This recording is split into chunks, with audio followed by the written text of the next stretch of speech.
বহু প্রতীক্ষার পর চালু হচ্ছে Dubai transfer visa. Hello everyone, আসসালামু আলাইকুম, welcome to our brand new tutorial. আপনারা যারা সংযুক্ত আরব আমিরাতের অভিবাসন প্রত্যাশী রয়েছেন তাদের জন্য আজকের ভিডিওটি খুবই গুরুত্বপূর্ণ। আপনারা যারা এতদিন ট্রান্সফার ভিসার জন্য ওয়েট করতেছিলেন তাদের জন্য একটি সুখবর। তো অবশ্যই ভিডিওটি সম্পূর্ণ স্টেপ বাই স্টেপ দেখেন, তাহলে সবকিছু বিস্তারিত বুঝতে পারবেন। আজকের ভিডিওতে আমরা আপনাদেরকে জানাবো কিভাবে দুবাই ট্রান্সফার হতে পারবেন এবং কোন কোন কোম্পানি থেকে ট্রান্সফার হতে পারবেন, এবং ট্রান্সফার হতে হলে আপনাদের কি কি কাগজপত্রের প্রয়োজন হবে এবং কি কি ডকুমেন্টসের প্রয়োজন হবে সবকিছুই আজকের এই ভিডিওতে জানতে পারবেন। তো অবশ্যই ভিডিও সম্পূর্ণ স্টেপ বাই স্টেপ দেখেন, তাহলেই সবকিছু বুঝতে পারবেন। আর হ্যাঁ, ভিডিও শুরু করার আগে একটি কথাই বলে নিই, যারা আমাদের চ্যানেলে নতুন দর্শক রয়েছেন অবশ্যই চ্যানেলটি সাবস্ক্রাইব করে দেবেন এবং পাশে থাকা বেল আইকনটি অন করে দেবেন এবং ভিডিওটি বন্ধুদের মাঝে শেয়ার করে দেবেন। So let's start. আজ থেকেই শুরু হচ্ছে দুবাই ট্রান্সফার ভিসা। নতুন নিয়মে আবেদন বাধ্যতামূলক। দীর্ঘদিন ধরে অপেক্ষা এবং নানা আলোচনা সমালোচনার পর অবশেষে নভেম্বর মাস থেকে কিন্তু আনুষ্ঠানিকতাভাবে চালু হচ্ছে দুবাই ট্রান্সফার ভিসা কার্যক্রম। দুবাই সরকারের এই কার্যক্রমের মাধ্যমে প্রবাসী অবস্থানরত কর্মীদের জন্য ভিসা পরিবর্তন বা ট্রান্সফারের সুযোগ উন্মুক্ত করেছে। দুবাই ভিসা ট্রান্সফার কার্যক্রম চালুর বিষয়টি নিয়ে গত কয়েক মাস ধরেই নানা আলোচনা ও সমালোচনা চলেছিল। বিশেষ করে ভিসা নবায়ন পরিবর্তন এবং স্পন্সর পরিবর্তনের ক্ষেত্রে জটিলতা দূর করতে এই পদক্ষেপটি গুরুত্বপূর্ণ হিসেবে দেখছেন বিশেষজ্ঞরা। এই কার্যক্রমের ফলে পূর্বে একটি স্পন্সরের অধীনে কাজ করেছিল তারা কিন্তু নিয়ম মেনে নতুন স্পন্সরের অধীনে স্থানান্তরিত হতে পারবেন এবং দুবাই সরকারের নির্দেশনা অনুযায়ী ভিসা ট্রান্সফার কার্যক্রমের অংশ নিতে হলে সকল আবেদনকারীকে অবশ্যই দুবাইয়ের ভিসা ট্রান্সফার রুলস ও গাইডলাইন কঠোরভাবে মেনে আবেদন করতে হবে। আবেদনের সময় পাসপোর্ট, বর্তমান ভিসার কপি, নতুন স্পন্সরের চুক্তিপত্র এবং প্রয়োজনীয় সরকারি অনুমোদনপত্র জমা দিতে হবে। দুবাই প্রশাসন জানিয়েছে যে এই কার্যক্রমের মূল উদ্দেশ্য হলো অবৈধ অবস্থা রোধ করা, কর্মীদের অধিকার সুরক্ষা নিশ্চিত করা এবং দেশটির শ্রমবাজার স্বচ্ছ ও কার্যকর করা।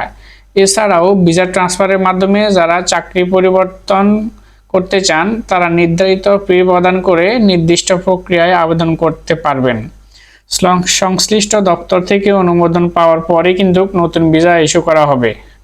প্রবাসী অধিকার সংগঠনগুলো এই পদক্ষেপকে স্বাগত জানিয়েছেন। তাদের মতো এই উদ্যোগের মাধ্যমে অনেক কর্মী আইনি জটিলতা থেকে মুক্তি পাবেন এবং নতুন করে কর্মসংস্থানেরও সুযোগ হবে। সব মিলিয়ে বলা যায় যে দুবাই সরকারের এই সিদ্ধান্তের মধ্যপ্রাচ্যে কর্মরত বাংলাদেশি সহ অন্যান্য দেশের শ্রমিকদের জন্য কিন্তু একটি বড় স্বস্তির খবর।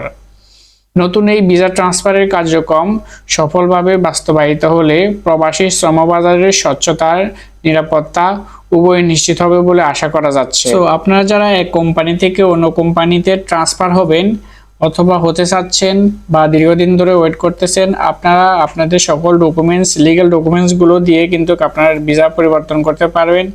এটি কিন্তু একদম সরকারি নিয়ম নির্দেশনা অনুযায়ী কিন্তু ট্রান্সফার করবেন। আপনারা যদি সরকারি নিয়ম নির্দেশনা না মানেন তাহলে কিন্তু আপনারা এই ভিসা ট্রান্সফার করতে পারবেন না। এছাড়াও আপনার নামে যদি কোনো মামলা হয়ে থাকে বা যদি কোনো জরিমানা থেকে থাকে সেটি কিন্তু আগে পরিশোধ করতে হবে। মামলা এবং জরিমানা পরিশোধ করার পরে কিন্তু আপনারা দুবাইয়ের যে ভিসা ট্রান্সফার রয়েছে সেটির জন্য আবেদন করতে পারবেন। আপনার যদি কোনো ফাইন থাকে, আপনি যদি একজন ড্রাইভার হয়ে থাকেন, আপনার যদি কোনো ফাইন থাকে, আপনি যদি সেই ফাইনটা যদি পরিশোধ না করেন পরবর্তীতে কিন্তু আপনার জেল জরিমানাও হতে পারে। আপনাকে একটি নির্দিষ্ট সময় দেওয়া হবে, আপনি নির্দিষ্ট সময়ের মধ্যে কিন্তু আপনি আপনার ফাইন এবং জরিমানা পরিশোধ করবেন। দেন আপনার সকল কাগজপত্র, ভিসা সহ সকল কিছু কিন্তু আপনারা সরকারের যে দপ্তর রয়েছে সেখানে, দুবাইয়ে যে সরকারি দপ্তর রয়েছে সেখানে কিন্তু ট্রান্সফার করতে পারবেন ভিসার জন্য।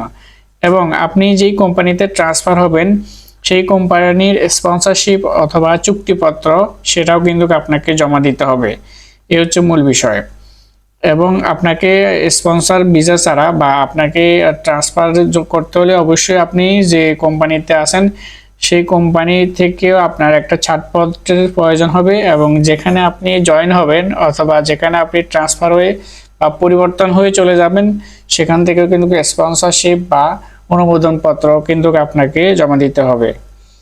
এবং আপনার সকল ধরনের যদি কোনো মামলা থাকে অথবা যদি কোনো ফাইন থাকে সেটি কিন্তু উইথড্র করতে হবে, দেন আপনি অনলাইনে আবেদন করবেন। তো কারণ এই সকল কার্যক্রমগুলো কিন্তু হবে অনলাইনের মাধ্যমে কিন্তু আপনি ট্রান্সফার হতে পারবেন। কারণ আপনার পতাকা, আপনাকে লাইসেন্স যেটি বলা হয় মানে পতাকা যেটি, সেটি কিন্তু অনলাইনের মাধ্যমে কিন্তু আপনার সকল ধরনের ডিটেলস দিয়ে কিন্তু তারপরে বের করা হবে, অর্থাৎ আপনাকে একটি বৈধতা সার্টিফিকেট দেওয়া হবে। আপনাকে সেখানে বৈধভাবে থাকার জন্য আপনাকে কাগজপত্র দেওয়া হবে। তো আপনি যদি এগুলো ঠিকঠাক না করেন তাহলে কিন্তু আপনার পরবর্তীতে কাগজপত্রের সমস্যা হতে পারে।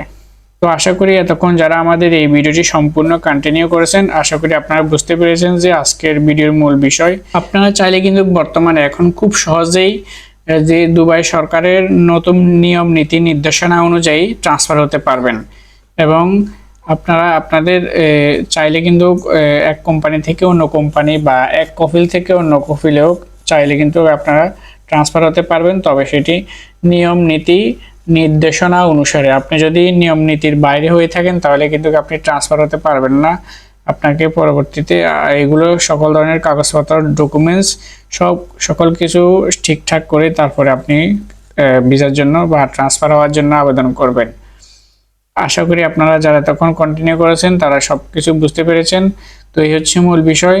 যারা এতক্ষণ আমাদের ভিডিওটি সম্পূর্ণ কন্টিনিউ করেছেন তাদেরকে অসংখ্য ধন্যবাদ। আর যারা আমাদের চ্যানেলটি অলরেডি সাবস্ক্রাইব করে ফেলেছেন তাদেরকে অসংখ্য ধন্যবাদ। অবশ্যই ভিডিওটি অন্যদের মাঝে শেয়ার করে দেবেন, এবং আমাদের এই ভিডিওর মাধ্যমে আপনারা কোন ধরনের রিলেটেড ভিডিও চান অথবা কোন ধরনের ভিডিও চাচ্ছেন আমরা আপনাদেরকে সেই ভিডিওটি আপনাদেরকে উপহার দেওয়ার চেষ্টা করব। অবশ্যই আমাদেরকে কমেন্ট করে জানাবেন। তো দেখা হবে নতুন কোনো ভিডিওতে। সবাইকে ধন্যবাদ। আসসালামু আলাইকুম। আপনারা যারা এতদিন ট্রান্সফার ভিসার জন্য ওয়েট করতেছিলেন তাদের জন্য একটি সুখবর। তো অবশ্যই ভিডিওটি সম্পূর্ণ স্টেপ বাই স্টেপ দেখেন, তাহলে সবকিছু বিস্তারিত বুঝতে পারবেন। আজকের ভিডিওতে আমরা আপনাদেরকে জানাবো কিভাবে দুবাই ট্রান্সফার হতে পারবেন এবং কোন কোম্পানি থেকে ট্রান্সফার হতে পারবেন, এবং ট্রান্সফার হতে হলে আপনাদের কি কাগজপত্রের প্রয়োজন হবে এবং কি ডকুমেন্টসের প্রয়োজন হবে সবকিছুই আজকের এই ভিডিওতে জানতে পারবেন। তো অবশ্যই ভিডিও সম্পূর্ণ স্টেপ বাই স্টেপ দেখেন, তাহলেই সবকিছু বুঝতে পারবেন। আর হ্যাঁ, ভিডিও শুরু করার আগে একটি কথাই বলে নিই, যারা আমাদের চ্যানেলে নতুন দর্শক রয়েছেন অবশ্যই চ্যানেলটি সাবস্ক্রাইব করে দেবেন এবং পাশে থাকা বেল আইকনটি অন করে দেবেন এবং ভিডিওটি বন্ধুদের মাঝে শেয়ার করে দেবেন। So let's start. আজ থেকেই শুরু হচ্ছে দুবাই ট্রান্সফার ভিসা। নতুন নিয়মে আবেদন বাধ্যতামূলক। দীর্ঘদিন ধরে অপেক্ষা এবং নানা আলোচনা সমালোচনার পর অবশেষে নভেম্বর মাস থেকে কিন্তু আনুষ্ঠানিকতাভাবে চালু হচ্ছে দুবাই ট্রান্সফার ভিসা কার্যক্রম। দুবাই সরকারের এই কার্যক্রমের মাধ্যমে প্রবাসী অবস্থানরত কর্মীদের জন্য ভিসা পরিবর্তন বা ট্রান্সফারের সুযোগ উন্মুক্ত করেছে। দুবাই ভিসা ট্রান্সফার কার্যক্রম চালুর বিষয়টি নিয়ে গত কয়েক মাস ধরেই নানা আলোচনা ও সমালোচনা চলেছিল। বিশেষ করে ভিসা নবায়ন, পরিবর্তন এবং স্পন্সর পরিবর্তনের ক্ষেত্রে জটিলতা দূর করতে এই পদক্ষেপটি গুরুত্বপূর্ণ হিসেবে দেখছেন বিশেষজ্ঞরা। এই কার্যক্রমের ফলে পূর্বে একটি স্পন্সরের অধীনে কাজ করেছিল তারা কিন্তু নিয়ম মেনে নতুন স্পন্সরের অধীনে স্থানান্তরিত হতে পারবেন, এবং দুবাই সরকারের নির্দেশনা অনুযায়ী ভিসা ট্রান্সফার কার্যক্রমের অংশ নিতে হলে সকল আবেদনকারীকে অবশ্যই দুবাইয়ের ভিসা ট্রান্সফার রুলস ও গাইডলাইন কঠোরভাবে মেনে আবেদন করতে হবে। আবেদনের সময় পাসপোর্ট, বর্তমান ভিসার কপি, নতুন স্পন্সরের চুক্তিপত্র এবং প্রয়োজনীয় সরকারি অনুমোদনপত্র জমা দিতে হবে।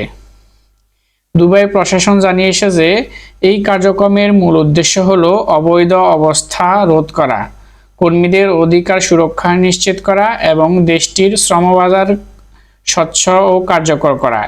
এছাড়াও ভিসা ট্রান্সফারের মাধ্যমে যারা চাকরি পরিবর্তন করতে চান তারা নির্ধারিত ফি প্রদান করে নির্দিষ্ট প্রক্রিয়ায় আবেদন করতে পারবেন।